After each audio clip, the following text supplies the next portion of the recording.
नमस्कार दोस्तों, स्वागत है आपका आपके अपने यूट्यूब चैनल ऑफिशियल नयन सामान्य ज्ञान जीके में। तो दोस्तों, आज के इस टॉपिक में हम लोग मौर्य साम्राज्य को पढ़ेंगे। आप चाहे किसी भी कॉम्पिटिटिव एग्जाम की तैयारी कर रहे हैं, एसएससी, रेलवे, बैंकिंग, यूपीएससी, किसी भी प्रकार की एग्जाम की तैयारी कर रहे हैं, यह वीडियो आपके लिए हेल्पफुल जरूर होगी। तो वीडियो में अंत तक बने रहिएगा। यदि हमारे चैनल में नए हैं तो चैनल को सब्सक्राइब कर लीजिए और साथ ही बेल आइकन को प्रेस कर लीजिए ताकि हमारे सारे वीडियोज़ की नोटिफिकेशन मिलते रहे। और साथ ही हमारे जो प्रीवियस वीडियोस है उसको देखने के लिए आप हमारे चैनल में जाकर प्लेलिस्ट चेक कर सकते हैं और उन वीडियोस को भी ज़रूर से ज़रूर देखिएगा। तो चलिए स्टार्ट करते हैं आज के टॉपिक को। पिछला वीडियो में हम लोगों ने मौर्य साम्राज्य के संस्थापक और चंद्रगुप्त के मौर्य के बारे में, बिंदुसार के बारे में पढ़ा था। तो इस वीडियो में, जो कि पार्ट 2 है, अशोक से प्रारंभ करेंगे। तो आप लोग पार्ट 1 को ज़रूर देखिएगा। तो चलिए शुरू करते हैं। हम लोग पार्ट 2 अशोक से स्टार्ट करते हैं। अशोक का जन्म 304 ईस्वी पूर्व पाटलिपुत्र में हुआ था। बौद्ध ग्रंथों के अनुसार अशोक ने राजा बनने के लिए अपने 99 भाइयों की हत्या कर दी थी। ठीक है, तो अशोक ने अपने 99 भाइयों की हत्या करके राजा बने थे। ठीक है, यानी कि गद्दी पाने के लिए उसने क्या किया था, 99 भाइयों की हत्या कर दी थी। 269 ईसा पूर्व अशोक का राज्याभिषेक हुआ और गद्दी पर कब बैठा था, 269 ईस्वी पूर्व में। अशोक की माँ का नाम शुभद्रांगी था। अशोक का माता का नाम शुभद्रांगी था। राज्याभिषेक के 8वें वर्ष पश्चात 261 ईस्वी पूर्व में अशोक ने कलिंग पर आक्रमण कर दिया और कलिंग को जीत लिया। पर कलिंग में हुए भीषण नरसंहार को देखकर अशोक का हृदय परिवर्तित हो गया। ठीक है, तो क्या होता है कि अशोक का हृदय परिवर्तित कब होता है, कलिंग युद्ध को तो वो जीत लेता है, लेकिन उसमें जो इतने लोग मारे जाते हैं और जो लाशें बिछी होती है, तो उसे देखकर ही उसका हृदय परिवर्तित हो जाता है। यानी कि इसके बाद वह युद्ध नहीं लड़ना चाहता है और वह उस पूर्ण रूप से बदल जाता है। इसके बाद अशोक ने बौद्ध धर्म अपना लिया और बौद्ध धर्म की शिक्षा अशोक को उपगुप्त ने दी थी। ठीक है, तो उसने कलिंग युद्ध के बाद बौद्ध धर्म को अपना लिया था और उसका गुरु था उपगुप्त। उपगुप्त के द्वारा उसने बौद्ध धर्म की शिक्षा ली। अशोक भारत का पहला ऐसा शासक था जिसने अपने संदेशों को अभिलेखों के माध्यम से जनता तक पहुंचाया। अशोक के अभिलेखों की भाषा प्राकृति थी, जिसे 4 लिपियों में लिखा गया था। तो अशोक के जो अभिलेखों की भाषा क्या थी, तो प्राकृत भाषा थी और जिसमें 4 लिपियां थी। ब्राह्मी लिपि, यह अभिलेख भारत में मिले हैं। खरोष्टी लिपि, यह पाकिस्तान में मिले हैं। अरमाइक लिपि, यह अफगानिस्तान से मिली है। और ग्रीक लिपि, यह अफगानिस्तान के उत्तरी सीमा से मिली है। तो ये चारों पॉइंट को आप याद रखिएगा। खरोष्टी लिपि दाएं से बाएं और लिखी जाती है। जो खरोष्टी लिपि है वो दाएं से बाएं और लिखी जाती है। जैसे कि हम लोग का जो देवनागरी लिपि है वो बाएं से दाएं लिखी जाती है, लेकिन खरोष्टी लिपि इसका उल्टा होता है, दाएं से बाएं लिखी जाती है। अशोक के अभिलेख को पढ़ने की पहली सफलता 1837 ईस्वी में जेम्स प्रिंसेप को मिली। पहली बार किसने पढ़ा था, जेम्स प्रिंसेप। अशोक ने अपने अधिकतर अभिलेखों में अपना नाम देवनाम प्रियदर्शी, देवताओं का पसंद लिखा है। मध्य प्रदेश के गुर्जरा तथा कर्नाटक की मास्की, नेदर तथा उदेगोलान अभिलेखों में अशोक का स्पष्ट नाम अशोक लिखा हुआ है। राजस्थान के भाब्रू अभिलेख में अशोक ने खुद को मगध का सम्राट बताया है। अशोक की धम्म यात्रा, अब देखते हैं उसकी धम्म यात्रा को। अशोक ने लोगों को नैतिकता सिखाने के लिए जो नियम कानून की संहिता बनाई उसे ही धम्म कहते हैं। ठीक है, तो अशोक ने क्या किया कि लोगों की नैतिकता के लिए कुछ नियम बनाए थे, नियम कानून बनाए थे, तो उसे ही क्या कहा जाता है, धम्म कहा जाता है। अशोक का धम्म स्वनियंत्रण पर आधारित था।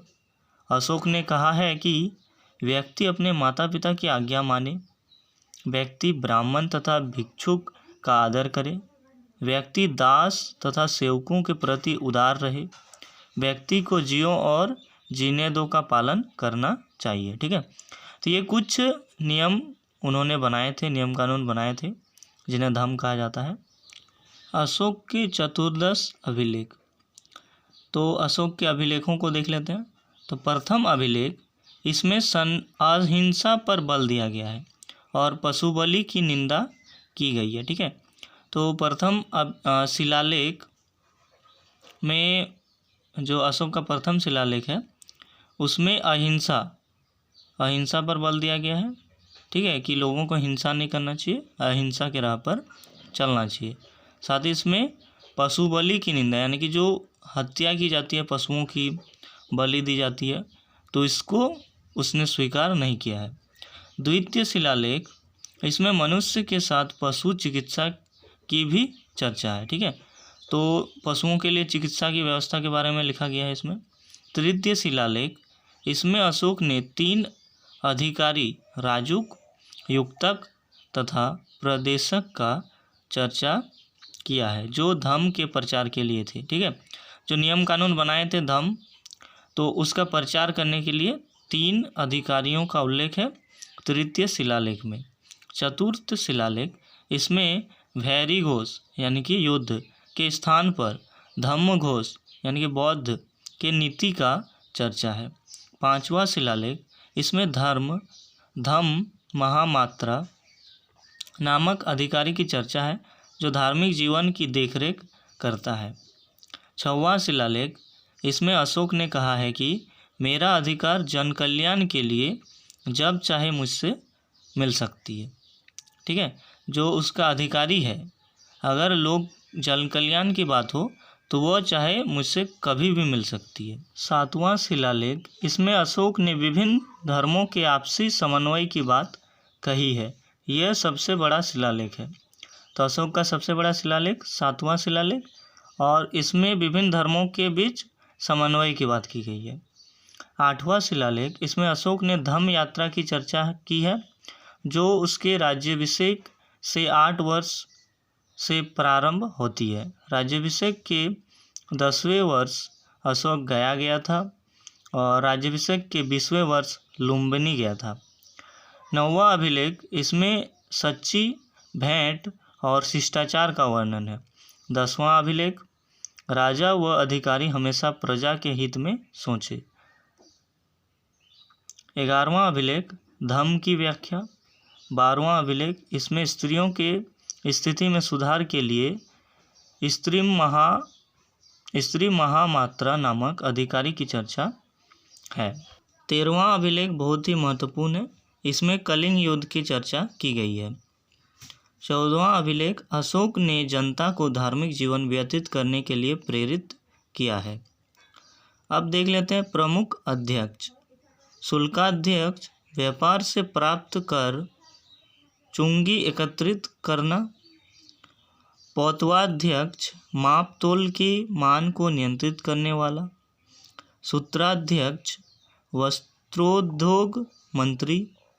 सुनाध्यक्ष, बूचड़ खाने चर्म उद्योग का अध्यक्ष। लक्ष्मणाध्यक्ष, टकसाल का अध्यक्ष। अश्वाध्यक्ष, घोड़ों की देखभाल करने वाला। हत्स्याध्यक्ष, हाथियों की देखभाल करने वाला।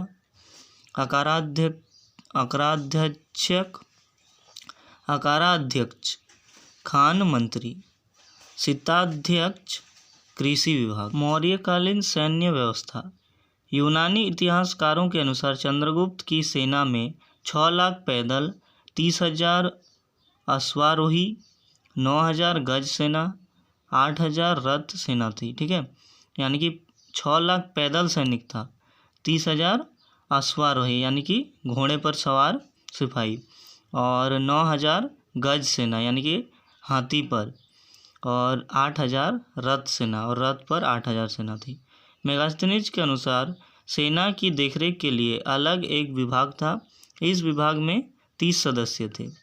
उच्च अधिकारियों को महामात्रा कहा जाता था।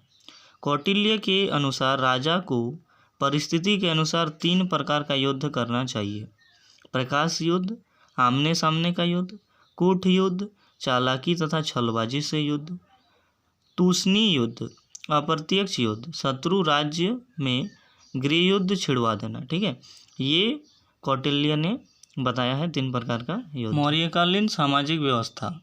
चाणक्य के अर्थशास्त्र में परंपरागत 4 वर्णों का उल्लेख किया है: ब्राह्मण, क्षत्रिय, वैश्य और शूद्र। मेगास्थनीज ने चातुर्वर्णीय व्यवस्था का उल्लेख नहीं किया था, किंतु उसने आर्थिक आधार पर भारतीय समाज को 7 वर्गों में बांटा था। तो याद रखिएगा कि मेगास्थनीज ने मौर्यकालीन समाज को कितने भागों में बांटा था? 7 वर्गों में बांटा था। तो ये प्रश्न आए हुए हैं। दार्शनिक, कृषक, पशुपालक, व्यापारी, शिल्प, सैनिक, निरीक्षक और मंत्री। तो देख लेते हैं कि ये दार्शनिक क्या है। तो इसके अंतर्गत पुजारी, भिक्षु तथा विद्वान आदि आते थे। कृषक, मेगास्थनीज ने 7 वर्गों में कृषकों की संख्या सर्वाधिक बताया है। पशुपालक, ये पशु का पालन करते हैं। व्यापारी, शिल्प, ये अधिकांशतः नगरों में निवास करते थे। सैनिक, समाज में किसानों के बाद सैनिक सर्वाधिक संख्या में थे। निरीक्षक, ये समाज में व्यवस्था का निरीक्षण करते थे। और मंत्री, समाज में इसके अंतर्गत शासक वर्ग आता था। मौर्यकालीन वास्तुकला। मौर्य काल में लकड़ी के भवन हुआ करते थे जो वर्तमान पटना से मिले हैं। मौर्य काल में पत्थर के कुशल कारीगर होते थे। अशोक के मध्य प्रदेश में सांची का स्तूप बनवाया है, जो सबसे बड़ा स्तूप है। तो सबसे बड़ा स्तूप अशोक ने कहाँ बनवाया है? मध्य प्रदेश में, सांची का स्तूप।